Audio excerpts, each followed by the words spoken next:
Shalom Jemaat Gereja BES, senang sekali saya dapat bertemu dengan Anda dalam keadaan sehat. Berikut adalah informasi kegiatan Gereja BES selama bulan Mei. Kebaktian kenaikan Tuhan Yesus diadakan pada tanggal 26 Mei 2022 dengan jam ibadah seperti ibadah hari Minggu. Untuk menyambut hari Pentakosta, Gereja BES mengadakan kegiatan Day of Fire yang diadakan mulai dari tanggal 27 Mei 2022 sampai dengan 4 Juni 2022.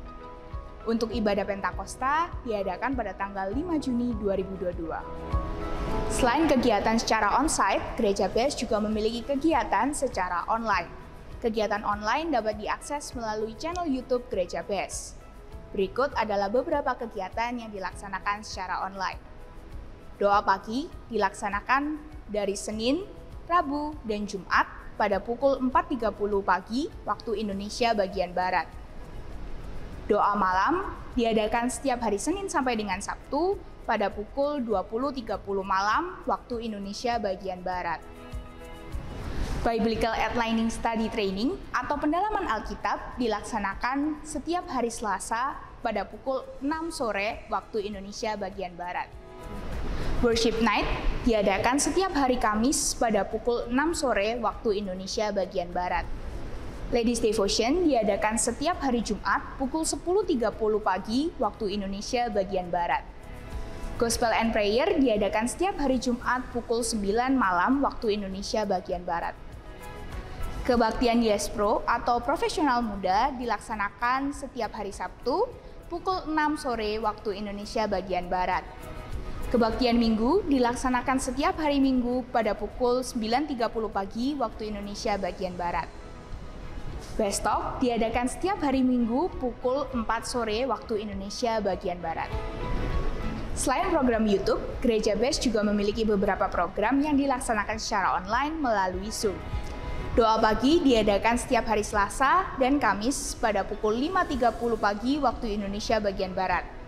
Dan pada hari Sabtu diadakan pada pukul 7 pagi waktu Indonesia bagian Barat. Ladies Devotion dilaksanakan pada hari Rabu pukul 19.25 malam waktu Indonesia bagian Barat. Link Zoom dapat Anda dapatkan melalui e-warta Gereja BES. Sekolah Tinggi Teologi Adiwacana Surabaya menerima pendaftaran mahasiswa baru hingga tanggal 31 Agustus 2022. Bagi Anda yang tertarik dan ingin mendapatkan informasi lebih mengenai sekolah tinggi tersebut, bisa melakukan scan barcode yang tertera di layar. Bagi Anda yang tergerak untuk memberikan persembahan dan perpuluhan dapat diberikan dengan cara scan barcode yang tertera di layar. Sekian informasi yang dapat saya sampaikan. Mari kita siapkan hati dan pikiran untuk mendengarkan firman Tuhan. Selamat beribadah dan Tuhan Yesus memberkati.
Engkaulah nafasku,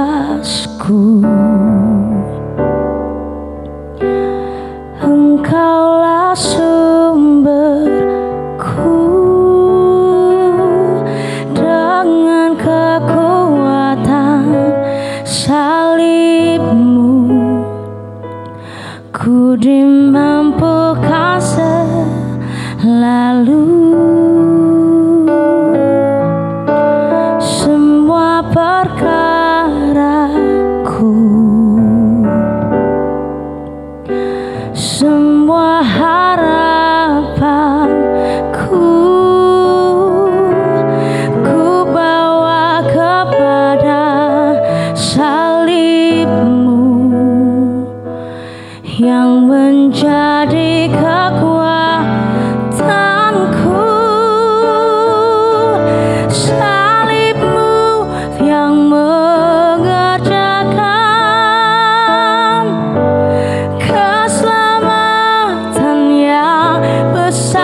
Haleluya, haleluya.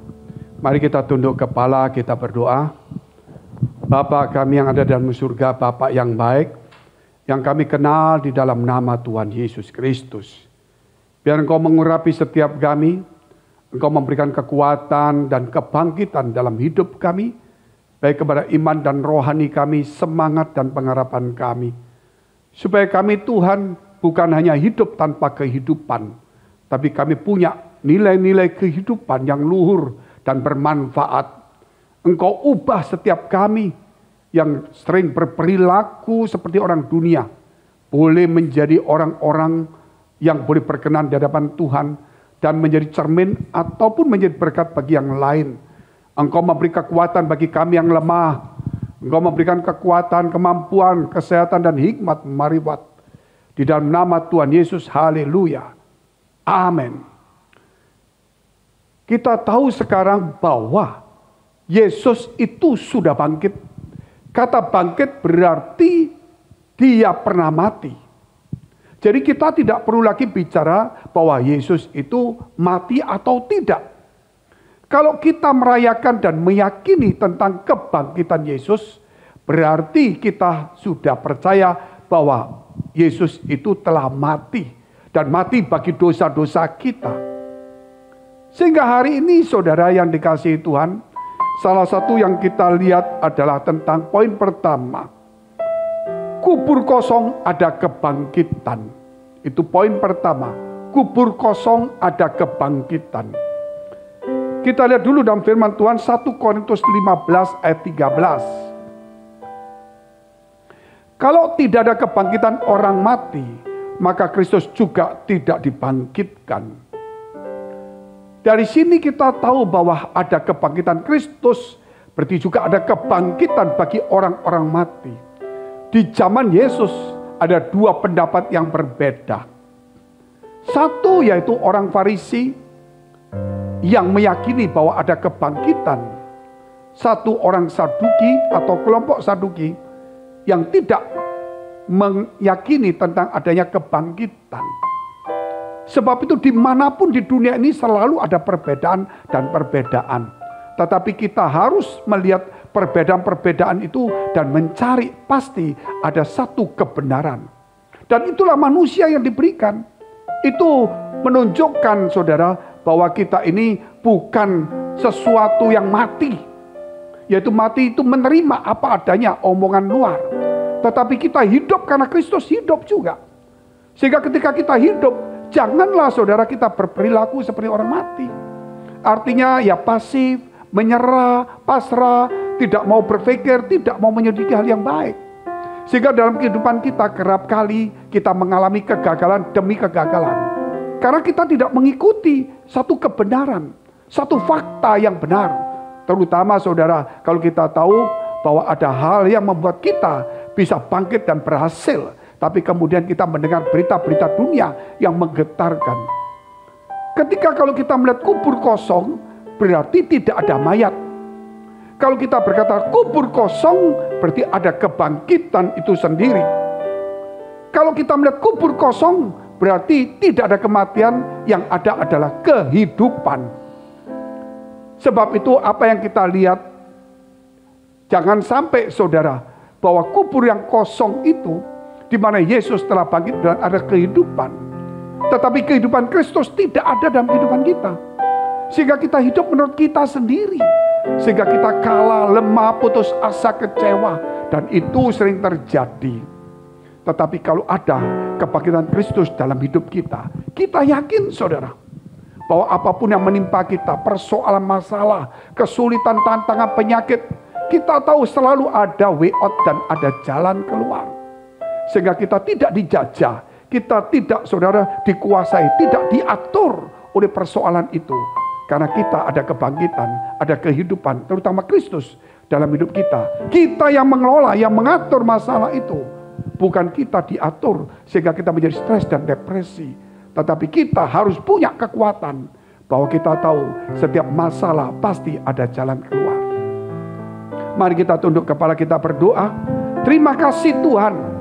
Biar melalui kebangkitan Kristus ini timbul satu kekuatan, timbul satu pengertian, timbul Tuhan satu yang namanya pengharapan di dalam nama Yesus, supaya setiap kami boleh bangkit kembali, supaya kami Tuhan tidak dikuasai, dijajah oleh masalah, persoalan, sakit, penyakit, sehingga kami sepertinya yaitu di dalam kubur, tetapi seharusnya kita tahu bahwa sudah ada kehidupan, sehingga kubur itu kosong karena Kristus telah hidup dalam hidup kami. Dan kami yakin kalau Kristus telah mengalahkan segala persoalan, bahkan maut pun dikalahkan, kami yakin juga bahwa kami sanggup melakukan dan mengalahkan bersama Kristus. Haleluya.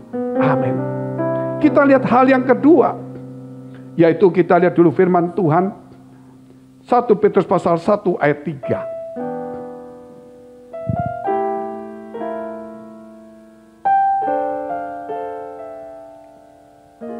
Terpujilah Allah dan Bapa Tuhan kita Yesus Kristus, yang karena rahmat-Nya yang besar telah melahirkan kita kembali oleh kebangkitan Yesus Kristus dari antara orang mati kepada suatu hidup yang penuh pengharapan. Hal yang kedua, kita bicara tentang pengharapan. Oleh sebab itu Kristus bangkit dari kematian, sehingga kita tidak takut dengan kematian, dan kita punya pengharapan. Nah, apakah yang kita punyai? Yaitu pengharapan apa yang kita dapat? Apa yang ada dalam diri kita? Jikalau pengharapan itu tidak ada dalam kehidupan kita, maka sebenarnya kita sudah mati di dalam kehidupan ini, atau kita hidup tanpa kehidupan yang baik dan bermanfaat. Berarti kita hidup tanpa kehidupan yang punya nilai-nilai positif yang baik, yang membangun. Banyak sekali orang menjadi pasif, pasrah, putus asa karena mereka tidak punya pengharapan. Jika seseorang tidak punya pengharapan, dia tidak punya tujuan. Kalau tidak punya tujuan, tidak punya semangat hidup. Apa yang terjadi? Dia adalah mayat-mayat hidup, saudara. Tidak sedikit kalau kita jumpai orang punya mayat-mayat hidup, orang yang kerja di kantor, karena dia tahu cuma gajinya seperti itu, dia menjadi seperti robot. Ya kerja karena digaji seadanya, dia tidak punya nilai tambah. Seandainya walaupun gaji seperti ini, tapi ini prestasi, aku harus kerja bagus, lebih baik, walaupun gaji tidak ditambah. Mungkin kita tidak punya pengharapan kalau gaji ditambah, tapi kita punya pengharapan pada diri sendiri, bahwa apa yang kita kerjakan harus semakin lebih baik. Bukan menjadi pasif robot. Ini juga kita jumpai juga banyak di dalam kehidupan sehari-hari. Seorang ibu, seorang ayah, seorang anak jadi robot di rumah. Sekolah pulang ya sudah, mainan pulang selesai, nggak punya tujuan. Dengan seorang ibu ya masak pulang, ikut jalan-jalan sebentar, terus pergi ke mall, nggak punya tujuan, nggak punya harapan. Mungkin juga ayah seperti itu. Karena apa? Karena kita tahu bahwa sebenarnya bahwa kebangkitan Kristus itu belum ada dalam kehidupan kita. Kita hanya melihat, kita hanya percaya bahwa Yesus telah bangkit. Tapi kebangkitan Kristus itu tidak masuk dalam kehidupan kita, yang melahirkan satu pengharapan. Sangat menyedihkan sekali jika seseorang tidak punya pengharapan. Namanya pengharapan, saudara, bukan berarti aku punya sesuatu, terus aku bisa punya pengharapan. Namanya pengharapan itu muncul jikalau seseorang itu kena masalah. Namanya pengharapan itu muncul jikalau ada satu halangan. Namanya pengharapan itu muncul jika kita dalam situasi kondisi yang dalam pergumulan, mungkin yang membuat kita putus asa, yang tidak ada jalan keluar. Disitulah kita berkata pengharapan. Tetapi kalau saudara, saya punya pengharapan karena saya punya uang 10.000 atau 10 juta, saudara. Itu bukan pengharapan, berarti saudara sedang akan menggunakan uang ini untuk apa. Tetapi yang disebut pengharapan itu, persoalan apapun yang kita hadapin, baik menghadapi anak orang tua, menghadapi mungkin pasangan hidup kita, pekerjaan kita, apapun juga, pasti ada tantangan. Ketika tantangan itu ada, atau pergumulan atau tekanan, disitulah yang disebut pengharapan. Kita tahu manusia itu, saudara, bahwa dia tidak tahu apa lagi terjadi. Sebelum Kristus turun ke dunia, sebelum kita percaya tentang kebangkitan, manusia semuanya tanpa pengharapan. Mereka kerja seperti robot, kaya, tidak ngerti bagaimana caranya. Tetapi ketika Yesus datang dan kita menjadi orang percaya, kita punya pengharapan. Sesusah apapun kita percaya Kristus akan membuka jalan. Sesulit apapun kita percaya ada jalan keluarnya. Mungkin kita mengalami kesepian atau difitnah sendiri, kita yakin ada Kristus yang menyertai kita. Ketika suatu hari saudara mungkin kita akan mati, kita yakin bahwa Kristus akan menjemput dan kita akan ada satu tempat yang indah. Mari kita dengarkan satu pujian.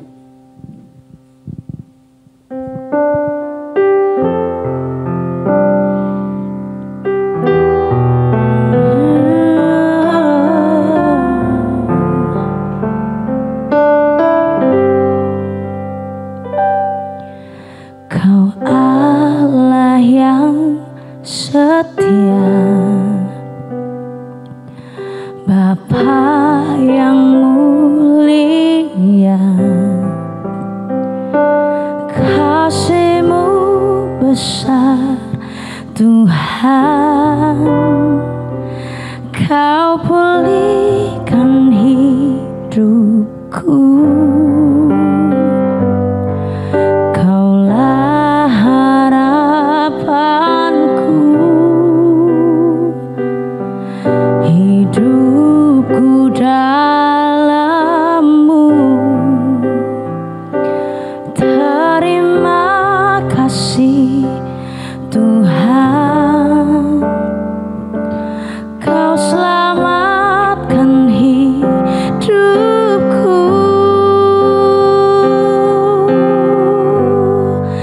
Dengan apa kan ku balas segala kebaikan-Mu? Segenap hatiku menyembah-Mu Yesus, ku bersyukur padamu selamanya.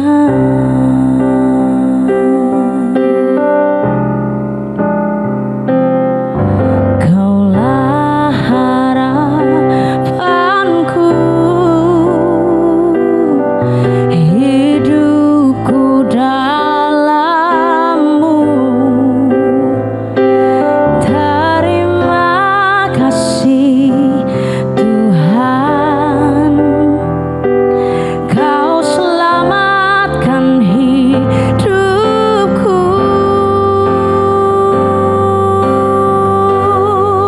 Dengan apa kan ku balas segala kebaikan-Mu? Segenap hatiku menyembah-Mu Yesus, ku bersyukur padamu. Dengan apa kan ku balas segala kebaikan-Mu?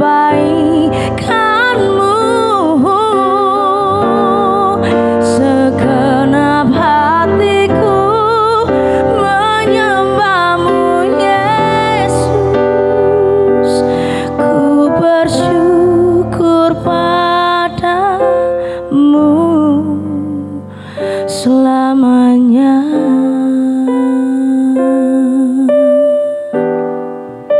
Selamanya.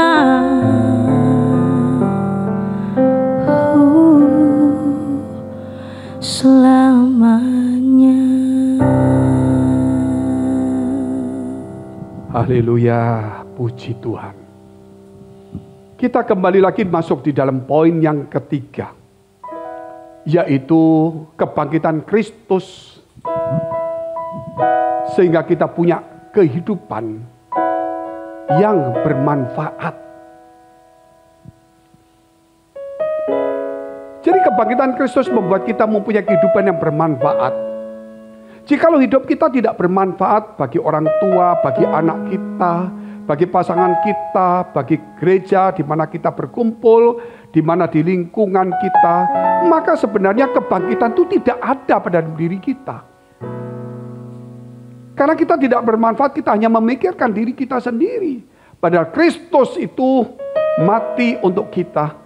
Dan ketika kita ada di dalam Kristus, tentunya kita harus juga memikirkan orang-orang di sekitar kita, supaya kita menjadi terang bagi mereka, supaya kita menjadi garam bagi mereka. Itulah kehidupan yang bermanfaat. Kalau kita melihat dalam kehidupan yang bermanfaat itu harus punya pola hidup yang tepat. Ya, saudara, pola hidup ya sesuai dengan apa? Kalau saudara harus kerja sebagai seorang yang kerja malam hari, tentunya sampai pagi, ya saudara tentunya tidurnya akan jamnya berbeda. Tapi kalau kita kerjanya pagi sampai sore, tentunya kita punya pola hidup juga, pasti malamnya kita tidur. Kalau kita sakit, tentunya kita punya pola hidup untuk sesuai dengan anjuran dokter.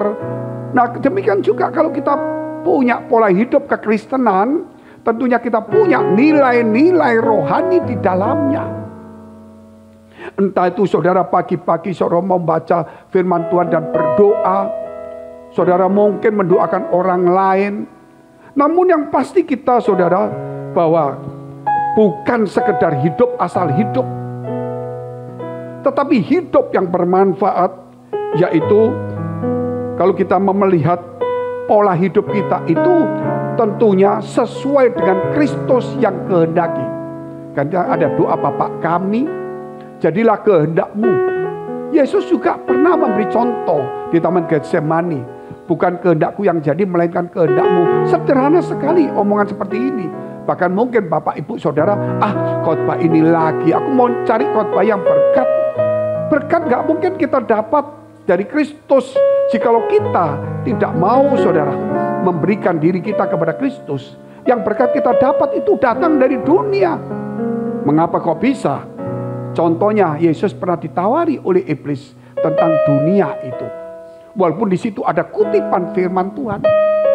Ingat saudara, hari ini kita harus kembali lagi kepada Kristus supaya kehendak kita pelan-pelan dimatikan dan kehendak Kristus itu muncul. Ini bukan perkara sukar dan perkara satu teori. Ini satu pola hidup. Sehingga bukan aku mau, tetapi Kristus yang mau. Sehingga ketika kita marah, kita sakit, dikecewakan, bahkan kita dilukai, mungkin kita diperlakukan tidak baik, kita tetap memperlakukan dan membalas dengan baik. Itu pola hidup yang sesuai dengan ajaran Kristus, firman Tuhan. Pola hidup yang dipimpin oleh Roh Kudus. Kita baca dulu firman Tuhan Lukas 24 ayat yang kelima. Mereka sangat ketakutan dan menundukkan kepala, tetapi kedua orang itu berkata kepada mereka, "Mengapa kamu mencari Dia yang hidup di antara orang mati?" Jadi Yesus itu hidup. Kita nggak perlu lagi cari saudara bahwa orang-orang lain. Karena Yesus itu hidup dan hidup dalam diri kita.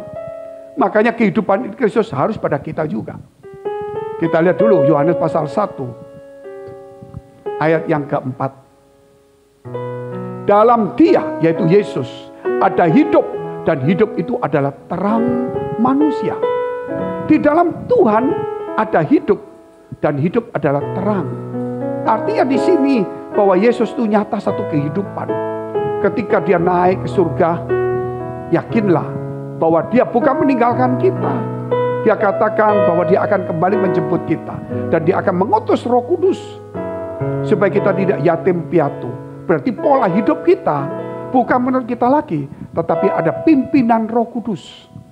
Dipimpin supaya kita mengikuti jalan Tuhan. Ketika kita sedih, tidak berlama-lama membuat orang sekitar kita sedih. Ada penghiburan dari Roh Kudus. Ketika kita lemah, tidak perlu mencari kekuatan dari dunia, karena ada Roh Kudus memberi kekuatan kepada kita. Ketika kita tidak mampu, kita tidak perlu mencari pertolongan dari dunia, karena Roh Kudus akan menolong kita. Mari kita tunduk kepala, kita berdoa. Terima kasih memberkati kami Tuhan, menyucikan, menguduskan kami semuanya. Supaya Tuhan kebangkitan-Mu membuat kehidupan kami bermanfaat, mempunyai pola hidup yang baik, yang berkenan, sesuai dengan Kristus, sesuai dengan firman Allah, bukan sesuai dengan standar dunia. Engkau memberkati kami, supaya kami Tuhan, di dalam hidup kami menjadi terang, menjadi garam, dan menjadi berkat bagi banyak orang.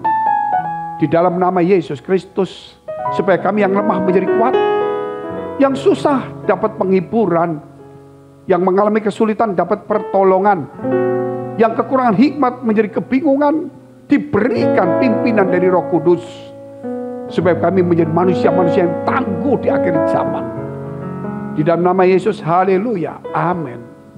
Kita lihat poin yang keempat. Kita baca dulu firman Tuhan dalam 1 Petrus pasal 1 ayat 21.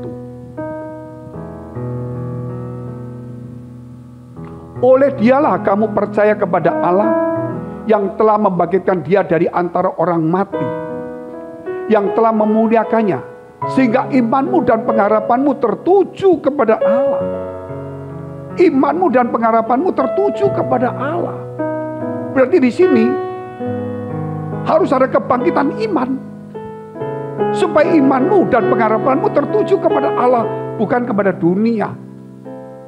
Artinya berarti harus ada kebangkitan iman, kebangkitan rohani. Itu poin keempat. Kebangkitan Yesus, harus saudara ada kebangkitan iman dan kebangkitan rohani. Tanpa kebangkitan iman, tanpa iman yang tangguh, kuat, dan murni, kita tidak bisa menggapai apa yang Tuhan berikan.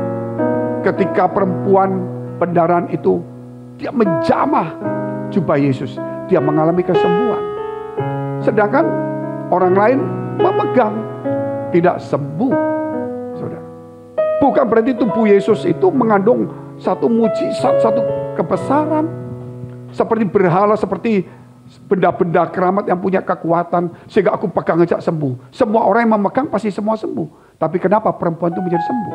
Karena Yesus bukan barang Yesus, baju Yesus, saudara, bukan sesuatu yang harus kita pegang, tetapi pribadinya. Pribadi itulah, saudara, yang Yesus itu memerlukan kekuatan iman, memerlukan juga yang disebut kebangkitan iman.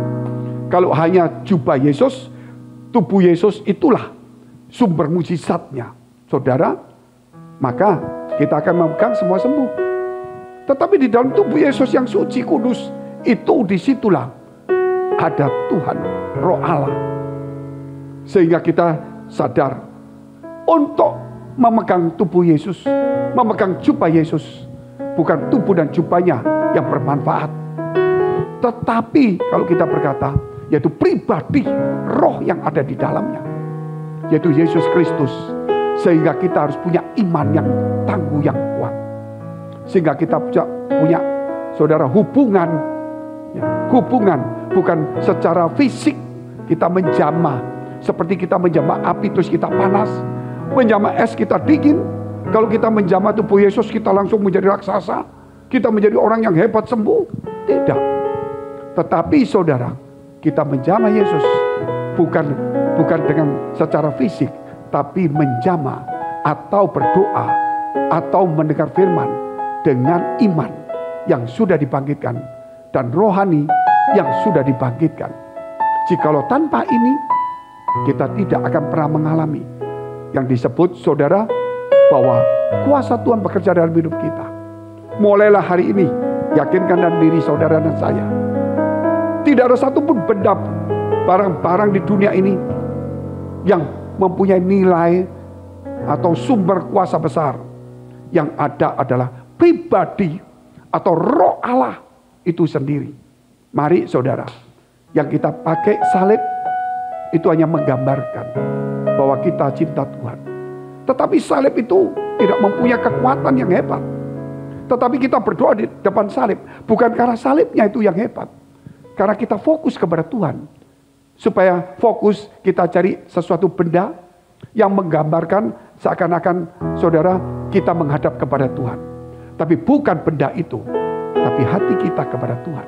Banyak orang salah sehingga mereka membawa benda-benda dari gereja yang sudah didoakan dan melupakan pribadi Tuhan. tidak membawa Tuhan. Seperti murid-murid ketika bersama dengan Yesus di dalam perahu, ada Yesus, tetapi pribadinya dibiarkan tidur, tidak dihargai, padahal ada Yesus. Taufan mengamuk. Akhirnya mereka membangunkan Yesus. Akhirnya Yesus meneduhkan taufan. Renungkan ini saudara. Mari kita tunduk kepala, kita berdoa. Terima kasih Tuhan, terima kasih atas segala firman-Mu. Mari dekapkan kedua tanganmu di dada. Karena untuk menerima berkat itu mudah, namun menjaga hati itu sukar. Sebab itu firman Tuhan berkata, jagalah hatimu dengan penuh segala kewaspadaan. Karena dari situlah terpancar kehidupan.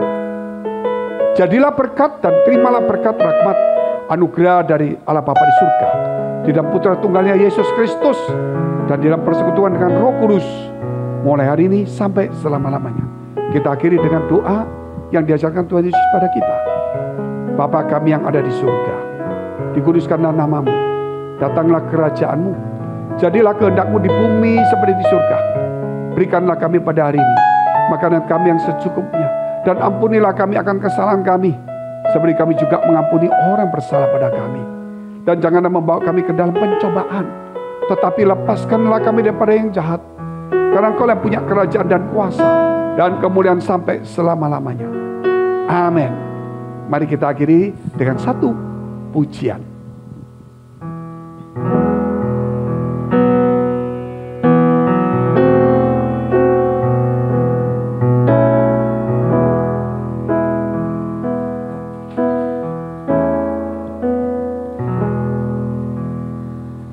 Telah kulihat bukti kasih-Mu, Kau menderita gantikanku. Dengan darah-Mu Kau selamatkanku. Kini ku hidup menyenangkan-Mu.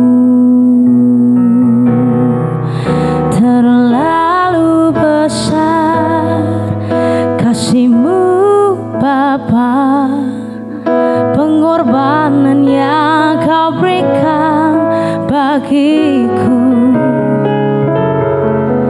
Terlalu mahal darah-Mu Yesus, tercurah untuk menebus hidupku.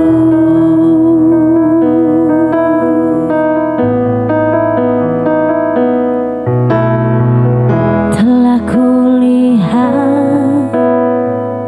bukti kasih-Mu, Kau menderita gantikanku. Dengan darah-Mu Kau selamatkanku. Kini ku hidup menyenangkan-Mu. Terlalu besar kasih-Mu Bapa, pengorbanan yang Kau berikan bagiku.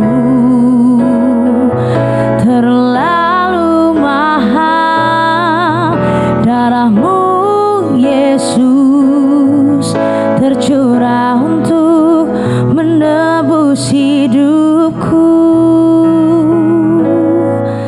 Tercurah untuk